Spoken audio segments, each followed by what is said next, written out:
Gwen Calloway stood before Frederick Odom opened the folder. The room was small and still the way rooms are still when everyone in them understands that something is about to be decided. 3 chairs on one side of the table, Marcus Gwen, their attorney from Louisville, whose name Nora had not retained. 2 chairs on the other side, Nora and Ruth. Frederick at the head, his reading glasses on the folder closed in front of him. Gwen did not wait for him to open it. She said, "Mr. Odom, before you begin, I'd like to establish something clearly." She opened her own folder, the gesture of a woman who had rehearsed this moment. She said, "Under the will Bernard Calloway executed in 2019, the entirety of the estate, the property at 417 Beaumont Avenue, the savings accounts, and the Fayette County parcel, is directed to Marcus Calloway and family. We'd like today's proceedings to reflect that understanding from the outset." She set a photocopied document on the table and smoothed it with one hand. The room was quiet. Marcus sat beside her and did not look at his mother. Ruth, on Nora's left, found Nora's hand under the table and held it. Nora felt the pressure of Ruth's fingers and did not move. She looked at Gwen. Then she looked down at the handbag in her lap. The envelope had been in the nightstand drawer for 11 years. A plain white envelope, letter size, slightly soft at the corners from time. Bernard's handwriting on the front, the same handwriting she had read on grocery lists and birthday cards, and the inside cover of every book he had given her in 42 years of marriage. "Nora, if this is needed, you'll know when." He had given it to her on the evening of September 15th, 2013. They had been sitting at the kitchen table, the oak table he had built himself in the first year of their marriage, dovetail joints and hand-sanded surface, the table she had graded papers on and corrected essays on and eaten breakfast at every morning for 4 decades. He had slid the envelope across the table. He had said, "Keep this. Don't ask about it. Don't open it unless you need to." She had looked at him. He had looked back at her with the expression she recognized as his finished expression, the face of a man who had thought something through completely and arrived at a decision that did not require further discussion. She had put the envelope in the nightstand drawer without asking. She had not opened it. Not when Marcus began calling more frequently after Bernard's diagnosis. Not when Gwen started referring to the house as the property. Not when the evening Bernard died. Marcus and Gwen arrived with a printed inventory sheet and moved through the rooms, taking photographs of everything they could see. Nora had poured them tea. She had not opened the envelope. This morning before leaving for Frederick Odom's office, she had opened the nightstand drawer and taken it out for the first time. She had held it in both hands for a moment. Then she had placed it in her handbag and driven to Lexington. Gwen was still speaking. She was making a point about the 2019 will, about Marcus's role as primary beneficiary, about the family's intention to handle the estate efficiently. She used the word efficiently twice. She had the vocabulary of someone who had prepared the argument in advance and was delivering it from memory. Nora was a teacher of language, 35 years of it. She had spent her professional life teaching students that every word carried weight, that a sentence did not mean what you wanted it to mean, but what it actually said, that the difference between 2 near synonyms could change everything. She had taught that to hundreds of students over 3.5 decades. Bernard had understood that about her. He had written on the inside cover of the English textbook he gave her the year they married, "For the woman who taught me that language matters every word, every comma, every sentence." She had brought that book with her today. It was in her handbag beside the envelope. No one had asked about it. She waited until Gwen paused to turn a page. Then she took the envelope from her handbag and placed it on the table in front of Frederick Odom. Not with force, not with announcement. She set it down the way you set down something that does not need introduction lightly, with the certainty of something that has been waiting a long time to be exactly where it is. Frederick looked at the envelope. He looked at Nora. He said, "Mrs. Calloway, what is this?" Nora said, "Open it," and read the first sentence aloud, "Mr. Odom." Just the first sentence. "I believe that will be sufficient." Frederick Odom picked up the envelope. The room was very quiet. Bernard died on a Tuesday morning in October. By 7 that evening, Marcus and Gwen were at the door. Nora had changed out of the clothes she had worn to the hospital. She was in the kitchen when she heard the knock, standing at the counter, not doing anything in particular, just standing in the way you stand in a room that has become unfamiliar in the last several hours without any of the furniture having moved. She answered the door. Marcus embraced her. She held him for a moment. Gwen stood behind him with a coat over her arm and a small stack of papers in her hand. Nora said, "Come in, I'll make tea." She went to the kettle. Behind her, she heard them moving through the front hallway into the living room, the sound of two people orienting themselves in a space they were assessing. Gwen's heels on the hardwood. A pause. The particular silence of someone looking at something and writing. Nora filled the kettle and set it on the burner and did not turn around. She carried 3 cups to the living room on a tray. Gwen was standing in the center of the room with a pen in her hand and the small stack of papers open to a page with lines on it. She had written several things down already. Bernard's reading chair, the side table with the brass lamp, the bookcase along the east wall that Bernard had built the same summer he built the kitchen table, same joints, same hand sanding, same patience. Gwen said, "We just want a general overview to help you start organizing everything." Nora set the tray on the coffee table. She said, "Thank you. Put that stack of papers here, the tea is hot." Gwen set the papers down on the corner of the coffee table. Nora set a cup of tea on the exact corner of the stack without looking at it. She did not look at it for the remainder of the evening. She did not look at it when she cleared the cups. She did not look at it when she said goodnight at the door. She did not look at it when she came back to the living room afterward and stood alone in the room and looked at Bernard's chair. She left Gwen's papers on the coffee table and went to bed. 3 weeks moved in the way the weeks after a death move, full and empty, at the same time ordinary tasks made strange by their ordinariness. Gwen called Frederick Odom's office on the Thursday of the first week. Nora learned this afterward from Frederick's assistant, who mentioned it in passing. Gwen had called to inquire about the timeline for the will reading. She had not called Nora first.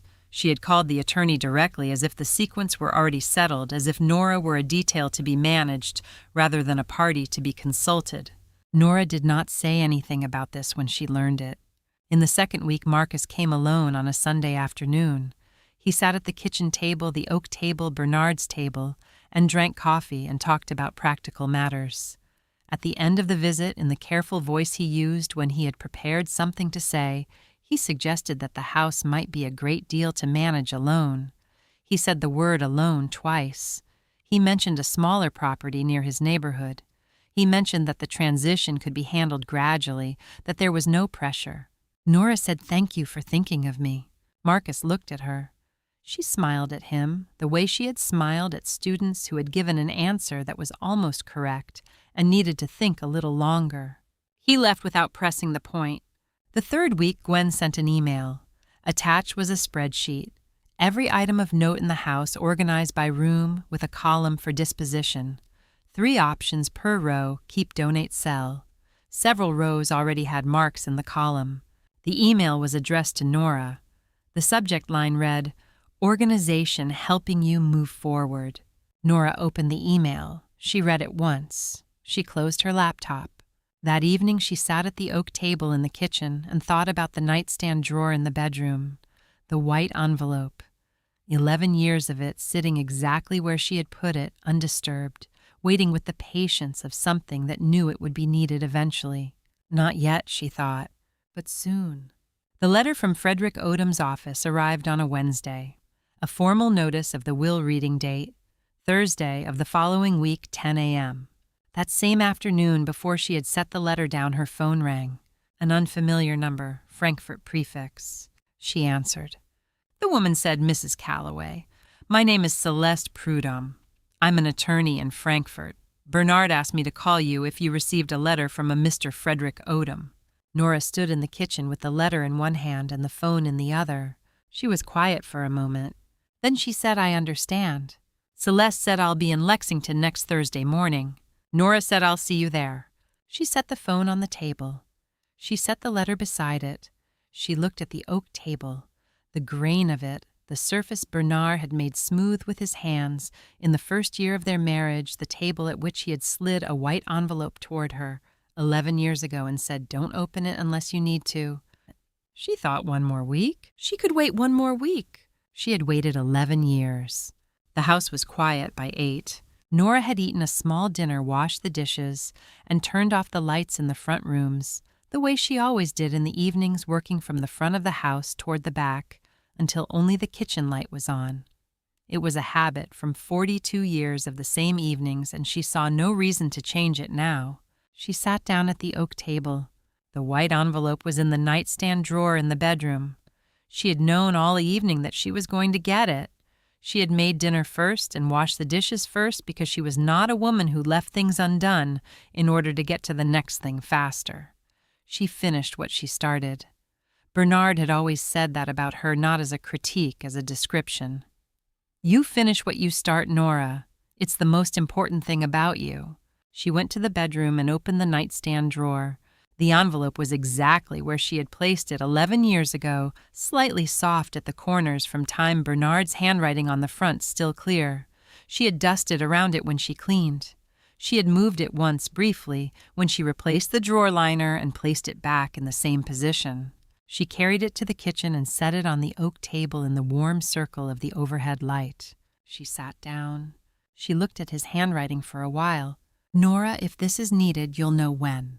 She had known, she realized, for several weeks. She had known when Gwen stood in the living room with a pen in her hand the evening Bernard died. She had known when the call came from Frankfurt.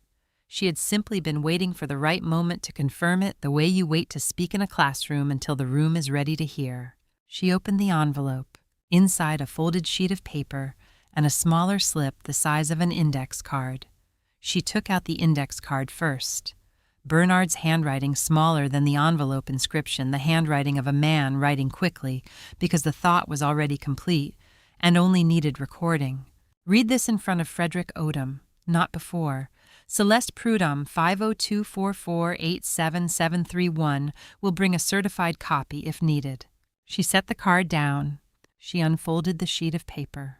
It was 1 page, handwritten in full, Bernard's careful script, not hurried, every letter formed.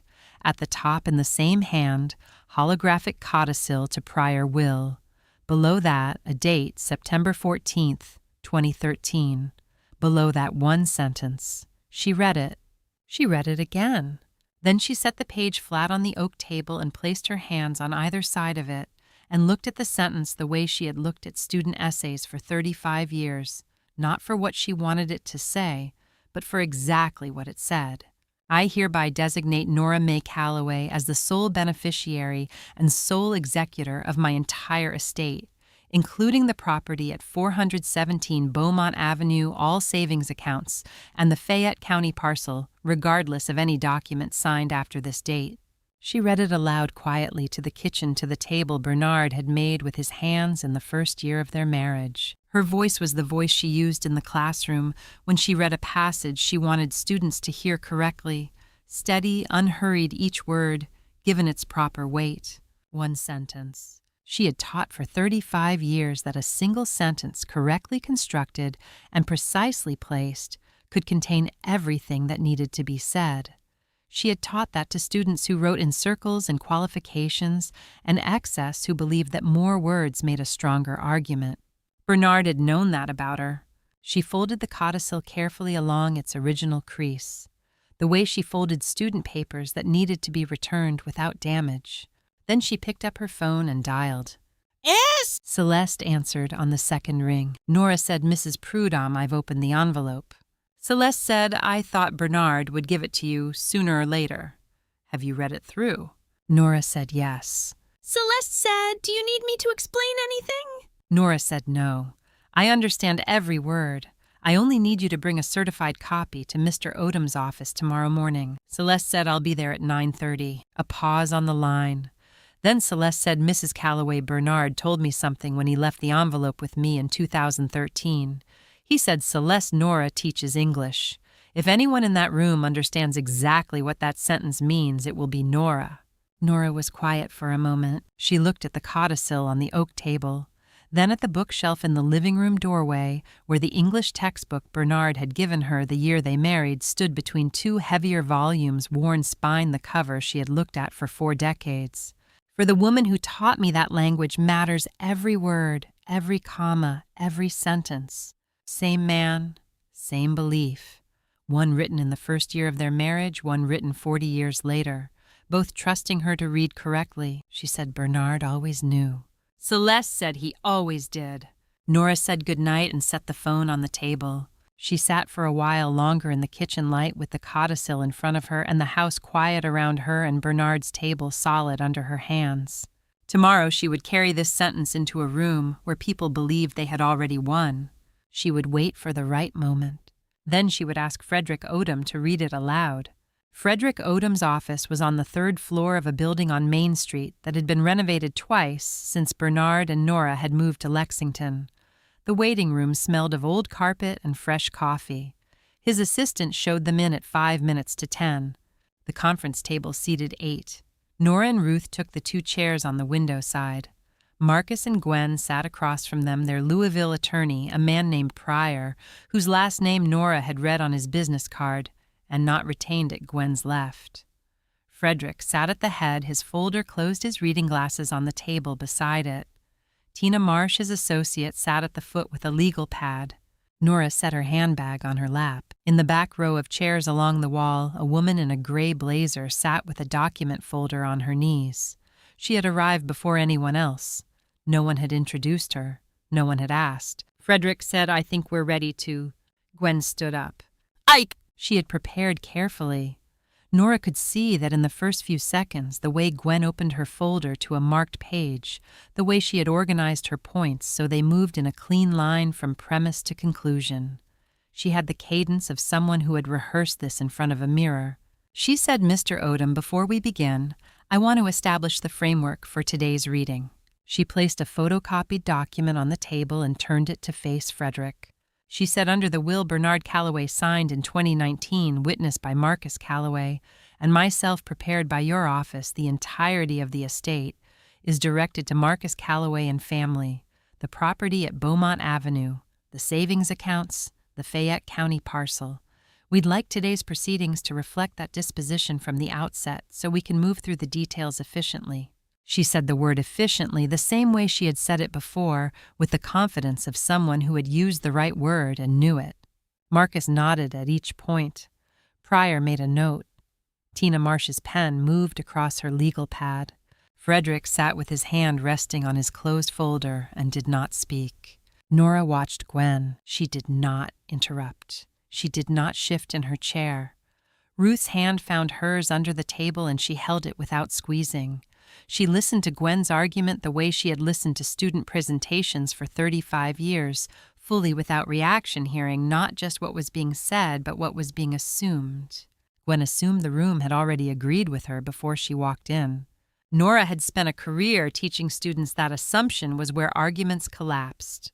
When Gwen sat down, the room waited a moment. Then Nora reached into her handbag. She took out the white envelope. She set it on the table in front of Frederick Odom. Not with force, the gesture of someone placing something in its correct location. She said, "Mr. Odom, open that and read the first sentence aloud, please. Just the first sentence. I believe that will be sufficient." Frederick looked at the envelope. He looked at Nora. Something in her expression steady, unhurried, the expression of a woman who had waited 11 years for this specific moment and was not going to waste it, made him reach for the envelope without asking a clarifying question. He opened it. He removed the single folded sheet. He unfolded it and looked at it. His eyes moved to the top of the page, the heading, the date, then down to the body. There was very little body. One sentence clear and unhurried in Bernard's handwriting. He turned the page over, looking for continuation. There was no continuation. One page, one sentence. A date, September 14th, 2013, and at the bottom, the raised impression of a notary seal, Franklin County, Kentucky. He looked at Nora. She gave a small nod, the nod of a teacher indicating you may proceed. He read, "I hereby designate Nora May Calloway as the sole beneficiary and sole executor of my entire estate, including the property at 417 Beaumont Avenue, all savings accounts, and the Fayette County parcel, regardless of any document signed after this date." His reading voice was a lawyer's voice, measured neutral, each phrase given equal weight. But Nora heard the slight deceleration at the end of the sentence, the place where the meaning arrived, and the voice without intending to acknowledge it. Regardless of any document signed after this date, he stopped. He looked up. The room was quiet, in the way rooms are quiet when everyone in them has understood something at the same moment. Tina Marsh's pen had stopped moving. Marcus was looking at the table. Gwen looked at the page in Frederick's hand, then at Frederick. Then she said, "That isn't valid." Frederick set the page down carefully. He said, "Mrs. Calloway, I'll need time to review this properly, but from what I'm looking at, this appears to be a holographic codicil meeting the requirements under Kentucky law. It's handwritten in full signed, dated, and notarized." Gwen said Bernard signed a will in 2019. That supersedes. From the back of the room, a chair moved. The woman in the gray blazer stood up. She walked to the table and set a document down beside Frederick's folder, a certified copy notarized with a cover letter on her firm's letterhead. She said, "Celeste Prudhomme, Frankfurt. I prepared the codicil in September 2013. I've held the certified copy in my vault since that date. Mr. Calloway retained me specifically for this purpose." She sat back down. The room was quiet again. On the table, the single handwritten page sat beside Frederick's 22-page typed document, one sentence against everything Gwen had prepared. Nora looked at the codicil. She thought about her first year of teaching, the lesson she had returned to every year, the one she gave in the first week because it set the foundation for everything that followed. The shortest sentences are sometimes the strongest ones. 3 words, 4 words, 5 words. If they are the right words in the right order, nothing longer can undo them. She had taught that to hundreds of students. Bernard had listened. Frederick asked for 15 minutes. He said it in the tone of a man who needed to think, rather than a man who needed to stall. The distinction was clear to Nora, who had spent 35 years reading the difference between students who were lost and students who were processing. Frederick was processing. Marcus and Gwen stepped out with Pryor. The associate Tina Marsh followed, closing the door behind her. Ruth stayed. Celeste stayed. Nora stayed. Frederick looked at Celeste over the top of his reading glasses. He said, "I don't believe we've been introduced." Celeste said, "Celeste Prudhomme. I practice in Frankfurt. Bernard Calloway retained me in September of 2013. I'm here at his instruction." Frederick looked at her for a moment. Then he looked at the certified copy she had placed on the table. He picked it up and began reading it with the careful lateral movement of a man checking every word against what he already knew. The room was quiet. Ruth leaned slightly toward Nora and said nothing. The silence between them was the silence of 30 years of friendship, the kind that did not require filling. After a few minutes, Frederick set the certified copy down and looked at Celeste again. He said, "Can you tell me the circumstances of the preparation?" Celeste folded her hands on the table. She said Bernard came to my office in Frankfurt on the morning of September 14th, 2013. He didn't have an appointment. He walked in and asked to see an attorney, and I happened to be between meetings. She said he sat down and said he needed help writing one sentence. Those were his words, one sentence. He said he needed it to be durable, his word. He said he needed it to hold against anything he might sign afterward. Frederick said, "Did he explain why?" Celeste said, "Not fully. He said he understood his family. He said he was not angry about it. He used that word specifically, not angry. He said he simply wanted to be certain about one thing before anything else happened." She paused. She said, "We worked for about 2 hours. I explained the requirements for a holographic codicil under Kentucky law. He understood quickly. He was a precise man, an engineer. He grasped the structure immediately. Then he wrote the sentence himself. Not a draft I prepared. He wrote it. I reviewed it for legal sufficiency. He made one adjustment to the word order.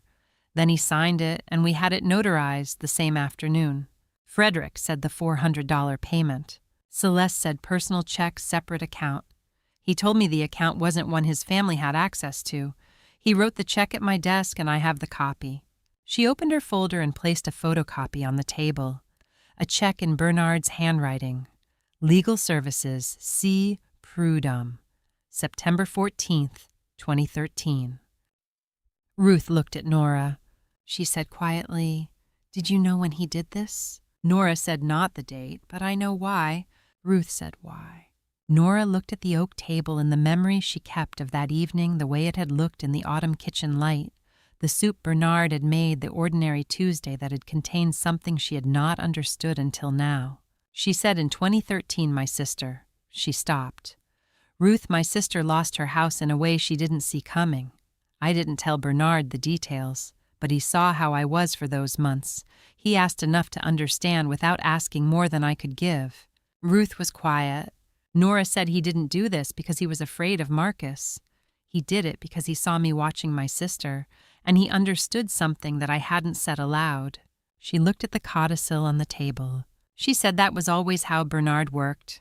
He saw the load-bearing element and he addressed it, before anything else.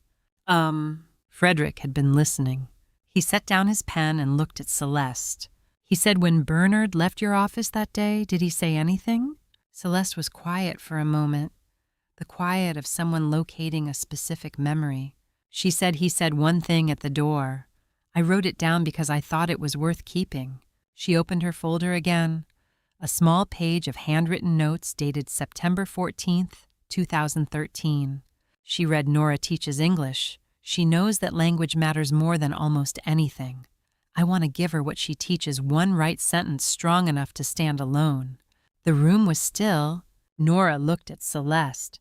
She did not speak. She was a teacher, and teachers learned early to hold their faces steady through the difficult parent meetings and the failing grades and the moments in the classroom when something landed that you had not expected to land. You held still and let the moment be what it was. She held still now, but her hand moved.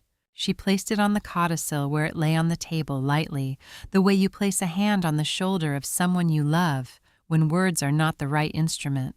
One page, one sentence. Bernard's handwriting steady and precise, the hand of a man who had built things meant to last and understood that the same principle applied to language. He had wanted to give her what she taught. She had spent 35 years telling students that a single sentence correctly made could hold against anything. He had believed her. He had walked into a stranger's office on a Tuesday in September with $400 and 2 hours and the absolute conviction that his wife was right about language, and he had written her one sentence that had sat in a nightstand drawer for 11 years, waiting to do exactly what he had built it to do. Frederick picked up his reading glasses. He said, "I'm going to need a few more minutes before we continue. But Mrs. Calloway, I want to be clear about what I'm looking at. This document appears to meet every requirement for validity under Kentucky law." Nora said, "I know." She said it the way she said things she had known for a long time. Marcus and Gwen came back at 10:35. Pryor held the door. Gwen went to her chair with the movement of someone who had made a decision in the hallway and was carrying it back into the room. She sat down, placed her folder in front of her, and looked at Frederick. She said, "We've consulted with our attorney. Our position is that the holographic codicil was produced under the undue influence of Nora Calloway, and that the 2019 will represent Bernard's clearest and most recent expression of his wishes." She said it evenly, the voice of a woman who had prepared a second argument for the case the first one didn't hold. Frederick took off his reading glasses and set them on the table. He said, "I want to address that carefully because I think it's important that everyone in this room understands the legal position clearly." He opened his folder to a tabbed page. The first point Frederick said is the undue influence claim. For undue influence to invalidate a testamentary document, the influence must have operated on the testator at the time of signing. Bernard Calloway signed this codicil on September 14th, 2013. He was 57 years old. There is no record of any medical condition affecting his capacity at that time. He traveled to Frankfurt, independently retained Celeste Prudhomme independently, and paid from a personal account that was separate from joint household accounts. Ms. Prudhomme, who prepared the document, had not met Nora Calloway at the time of signing and did not meet her until 3 months later. He paused. He said, "There is no surface on which an undue influence claim attaches to this document." Gwen said the 2019 will was signed in front of witnesses. It postdates. Frederick said that's the second point. He turned to another tab. He said under KRS section 394.080, a later will revokes a prior will only if the revocation is express meaning. The later document states clearly that it revokes all prior testamentary instruments, or if the two documents are so entirely inconsistent that they cannot be read together. I drafted the 2019 will. I know its language. It does not contain an express revocation clause sufficient under Kentucky law to override a prior codicil. And a codicil by its nature is not a separate will. It is a modification of the existing testamentary scheme. He looked at Gwen. He said the 2019 will cannot revoke what the codicil established because the 2019 will does not explicitly and unambiguously address the codicil. The room was quiet. Frederick picked up the codicil. He read the last clause aloud, slowly, the way a man reads something a second time because he wants the room to hear exactly what the words say. He said regardless of any document signed after this date. He set it down. He said Bernard Calloway wrote that clause knowing with the precision of an engineer that he might sign other documents after September 14th, 2013. He included that language specifically to address that circumstance. This is not ambiguous. This is not accidental. This is a man writing a sentence that anticipated exactly what is in front of us today. Carl Briggs, Gwen's attorney, leaned toward her. He spoke quietly, but the room was small enough that the words reached Nora without effort. He said, Gwen, that last clause, regardless of any document signed after this date, a person doesn't write that without intending it. He knew there would be something after. He wrote the sentence to outlast it. Gwen looked at the codicil, 1 page, 1 sentence. Then she looked at the 2019 Will 22 type pages tabbed and marked the document she had arrived with this morning, believing it was sufficient. Frederick had placed the codicil on top of the will at some point in the last few minutes. A practical gesture he was referring to it, but the image held.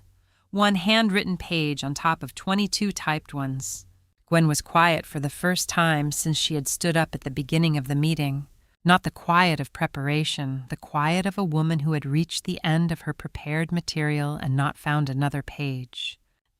Marcus looked at his mother.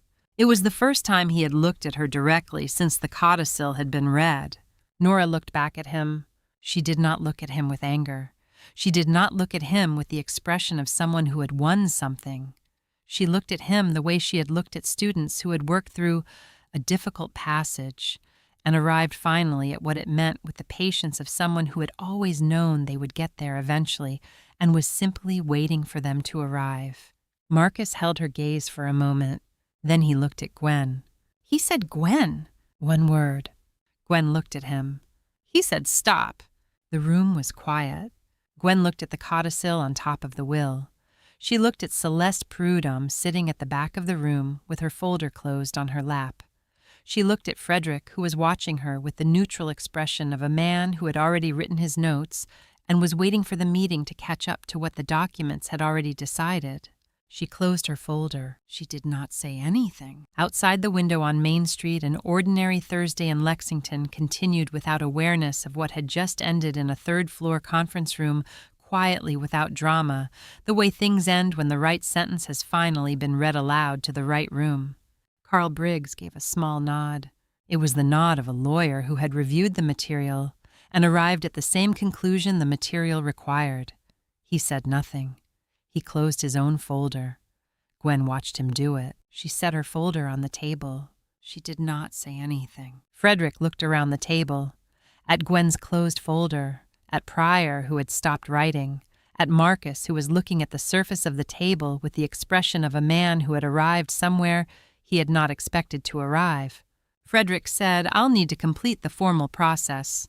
There are procedural steps that have to be followed, regardless of what's before us today.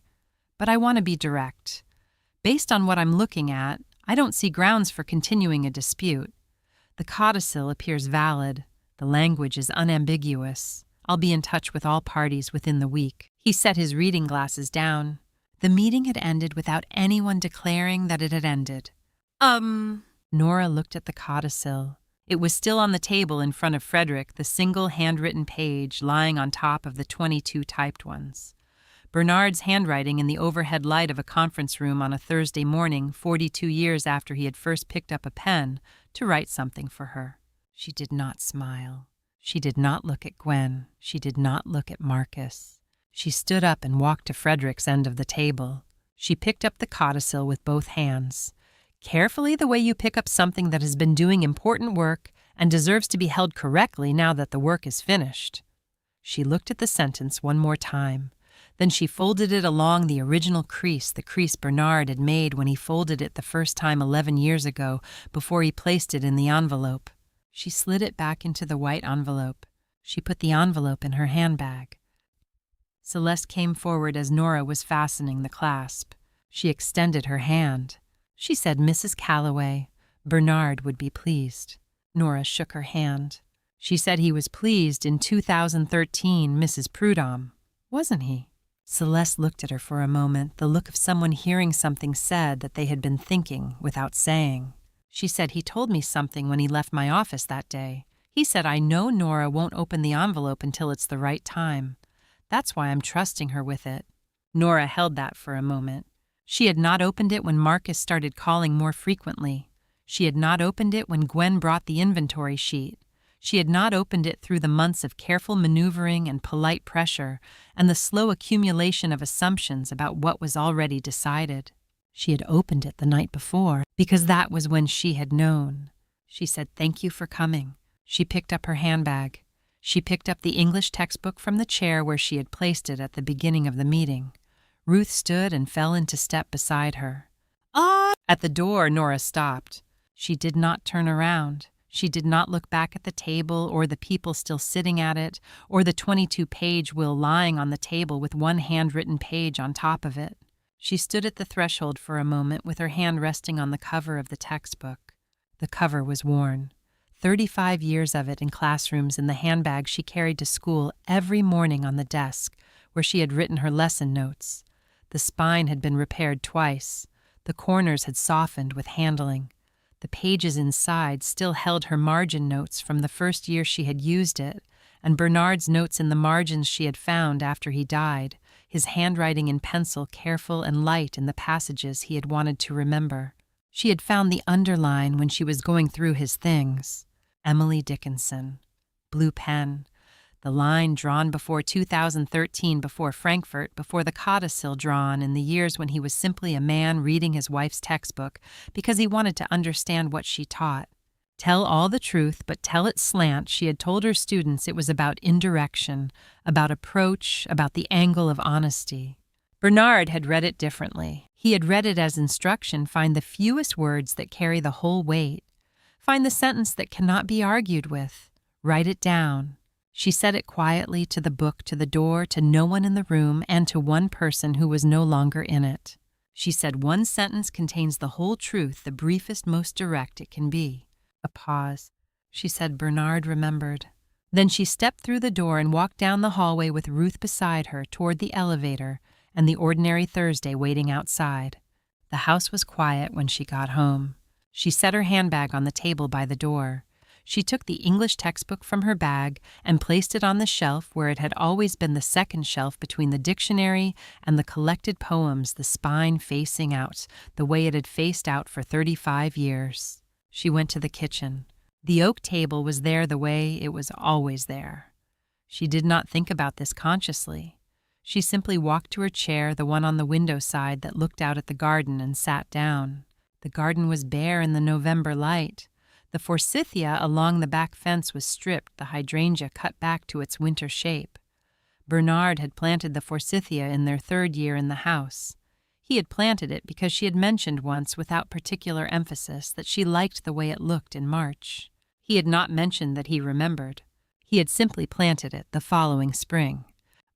She reached into her handbag and took out the white envelope. It was open now. The flap folded back the interior empty.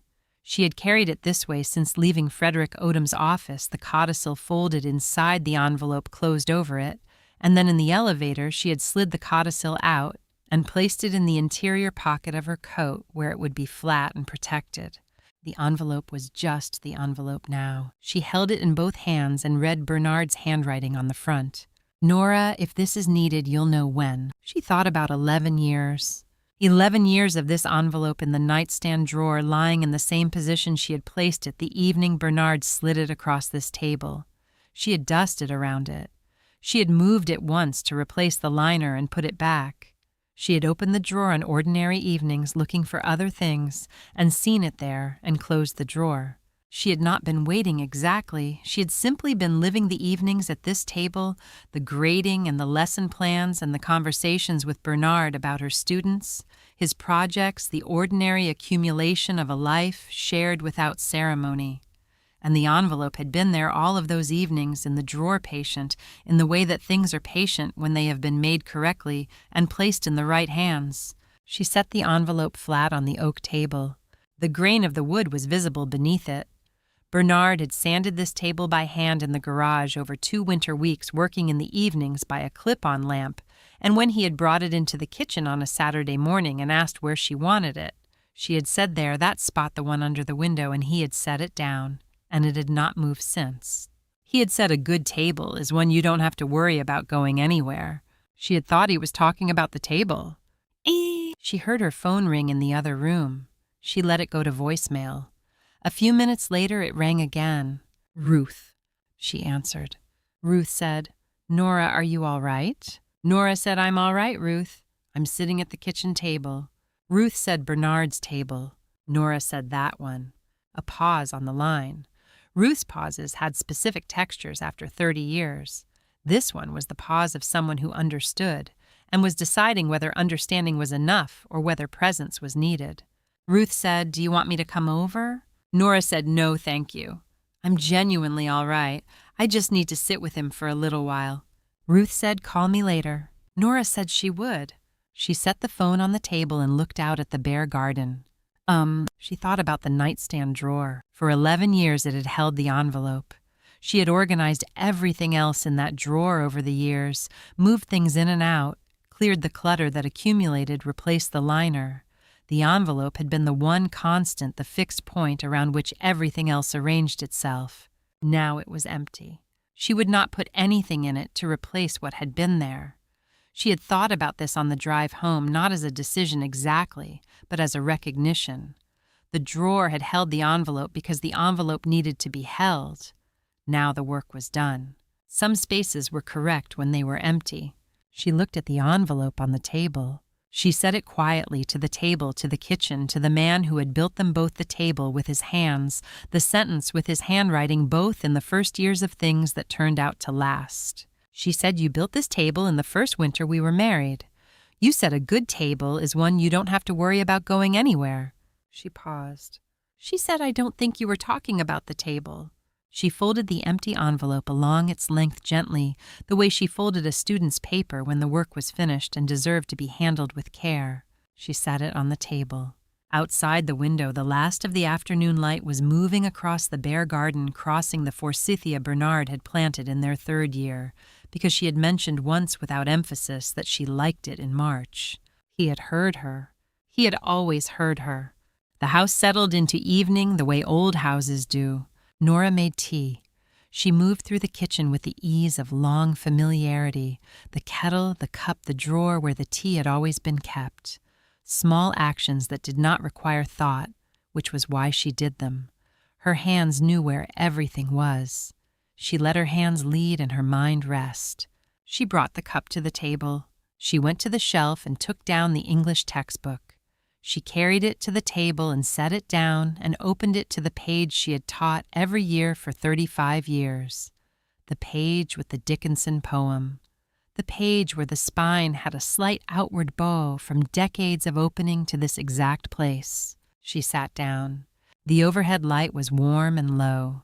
Outside the kitchen window, the garden had gone to dusk, the forsythia a dark shape along the back fence, the hydrangea a low mound, the lawn holding the last gray light of the October evening.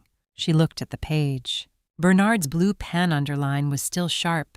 After all these years, he had pressed firmly the way engineers marked things they meant to keep.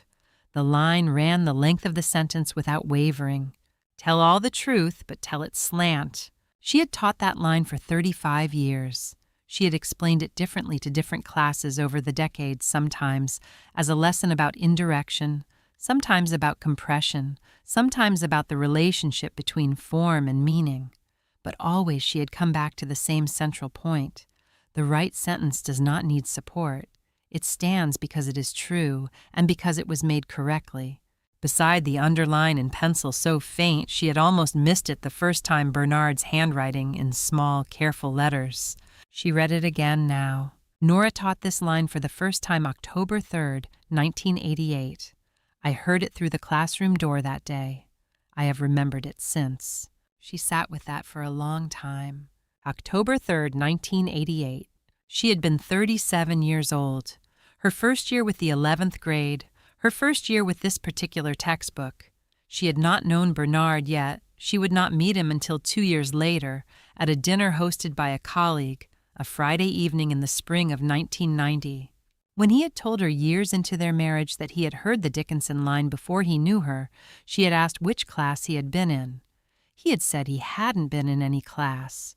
He had been in the building on a work call, an electrical issue in the humanities corridor, and the classroom door had been open, and he had stopped in the hallway to listen. She had not known until now what he had done with what he heard. He had written it in pencil in the margin of a book he had not yet given her, in a book that did not yet belong to either of them, fixing the date the way an engineer fixes a measurement, not because he expected to need it, but because precision was a habit, and this was something he wanted to have correctly recorded. October 3rd, 1988. He had walked past an open classroom door and heard a woman explain that the right sentence did not need anything else around it. He had not known that woman's name. He had written the date in the margin of a thought he was still carrying. 2 years later, he had met her at dinner. 25 years after that, he had driven alone to Frankfurt and sat down with a stranger and written one sentence in his own handwriting and paid $400 from an account no one else could access and driven home and made soup and placed a white envelope on the oak table without explanation. He had given her what she taught. She had taught him the principle in 1988 through an open door before she knew he was listening. He had carried it for 25 years and then used it to protect her. She set her hands around the teacup. On the table, the open textbook, the pencil notation, the folded white envelope. Outside the garden, going dark. Inside the house Bernard had filled with things he built with his hands, the table, the bookshelves, the kitchen cabinets with the dovetail joints she had not noticed until she had known him long enough to look. She whispered it to the book, to the page, to the pencil notation in the margin. She said October 3rd, 1988. Bernard. She paused. She said you were outside that door. The kitchen was quiet around her. The table was solid under her hands, the same table, the same grain, the same joints that had not shifted in 42 years of use. She did not need to say anything else. There was nothing else that needed to be said. The right sentence Bernard had understood did not require anything after it. She held her tea in both hands and let the October evening come in around the edges of the window and sat at the table he had built in the first winter of their life together, which had not gone anywhere. Which would not go anywhere.